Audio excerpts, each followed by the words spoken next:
Buenos días, mi nombre es Beatriz Cordero Powell, estudiante de la Universidad Estatal a Distancia de la carrera de Ciencias Criminológicas. Eh, Esta actividad consiste en una exposición virtual. En el primer apartado hablaremos sobre los elementos pilosos. Definición de tricología. La tricología es el estudio de los pelos y de los elementos pilosos, tanto de animales como de seres humanos.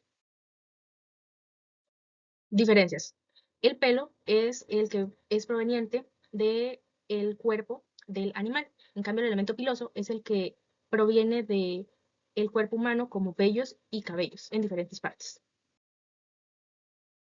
La estructura del elemento piloso se divide en tres partes principales: la cutícula, la corteza y la médula. Como vemos en esta imagen, la cutícula tiene una especie de escamas microscópicamente. La corteza es la que va por debajo de la cutícula y esta es la que ofrece el color, la forma, la elasticidad, entre otras cosas. La médula es la parte central de toda la estructura del elemento piloso.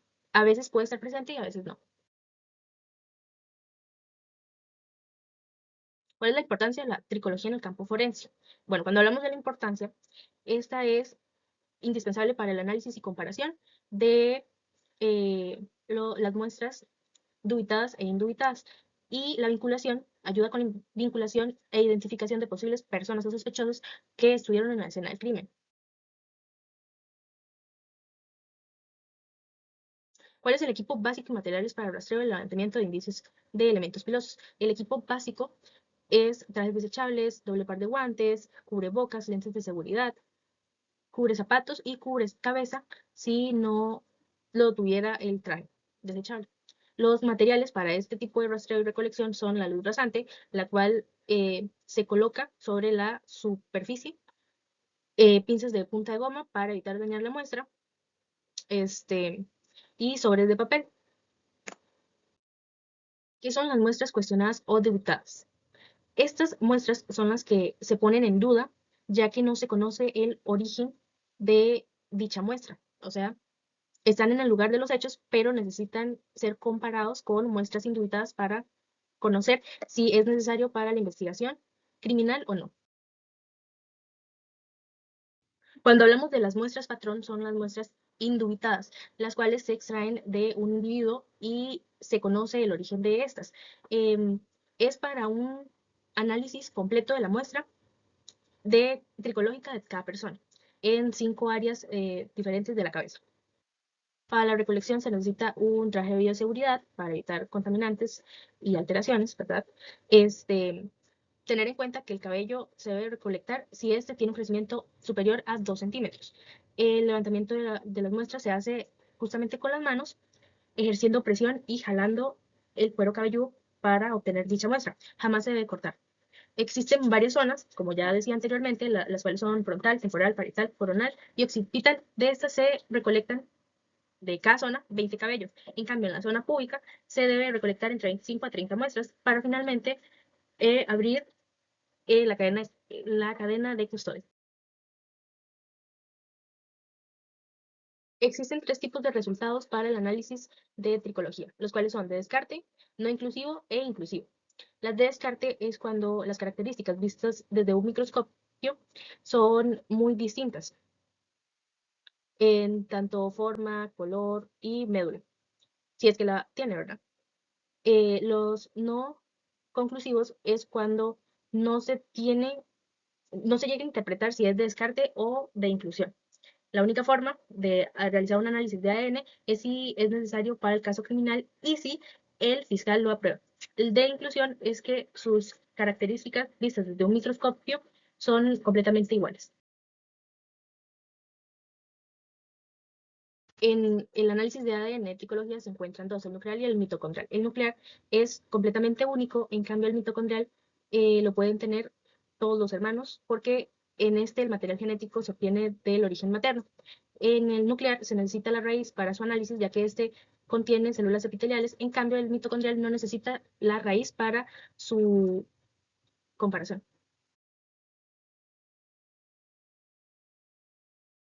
4 recomendaciones para evitar la prevención y contaminación de pérdida de evidencia de elementos pilosos son que la escena del crimen debe estar restringida. Los elementos pilosos deben de estar separados para evitar la contaminación cruzada entre los indicios. Siempre se debe utilizar la protección personal para proteger al indicio y al personal interventor. También se debe considerar las condiciones del medio ambiente en sitios abiertos para evitar la pérdida de material de elemento piloso. Ahora en este apartado hablaremos sobre las fibras. La definición de fibras es que se componen por estructuras filamentosas de origen animal, vegetal y mineral, además de artificiales y sintéticas. Para efectos forenses, las fibras se clasifican en dos importantes grupos. Las naturales, las cuales se dan por medio de fuentes biológicas como animales, plantas, y las hechas por el hombre, las cuales tienen su origen en base a químicos y a veces derivados al petróleo. Al igual que los elementos pilosos, las fibras son importantes ya que utilizan el principio de transferencia, en donde se puede vincular una fibra con un sospechoso, víctima o testigo, y es fundamental para la investigación criminal. Al recolectar fibras, es necesario primero realizar una búsqueda exhaustiva de dichas fibras en el lugar de los hechos. Para su levantamiento se debe utilizar los implementos de seguridad, como ya mencionado anteriormente. Estos son doble par de guantes, tapabocas, traje desechable, lentes de seguridad. En los materiales para utilizar son pinzas de punta de goma, y se debe de evitar que dichas fibras entren en contacto con la humedad, sean cortadas o fragmentadas. El embalaje correcto es en bolsas de papel, preferiblemente de colores para realizar un contraste con la fibra, y se debe de tener estos sobres de papel rotulados. Las dos fases en las que se divide el análisis de fibras son la fase preliminar y la fase confirmativa. Ejemplos sobre los indicios de elementos de fibras y elementos pilosos. El primer caso vendría siendo una violación, en donde, como se indica aquí, era una femenina que fue interceptada por tres sujetos y obligada a ingresar a un automóvil. Fue abusada sexualmente y abandonada en un lugar lejano. Cuando se da el paradero de la víctima, los oficiales deben de realizar un estudio tricológico para ver si la víctima en realidad estuvo en el automóvil. En el otro caso es sobre un atropello con fuga. Justamente fue lo mismo. Un señor fue atropellado en el jardín de su casa. El dueño del vehículo se dio a la fuga, dejando al pobre hombre tendido en el suelo y herido. Y los oficiales dar con el paradero del vehículo, realizaron un análisis para, eh, para ver si las fibras encontradas en el automóvil correspondían a la vestimenta del señor. A continuación encontrarán las referencias bibliográficas consultadas para este trabajo.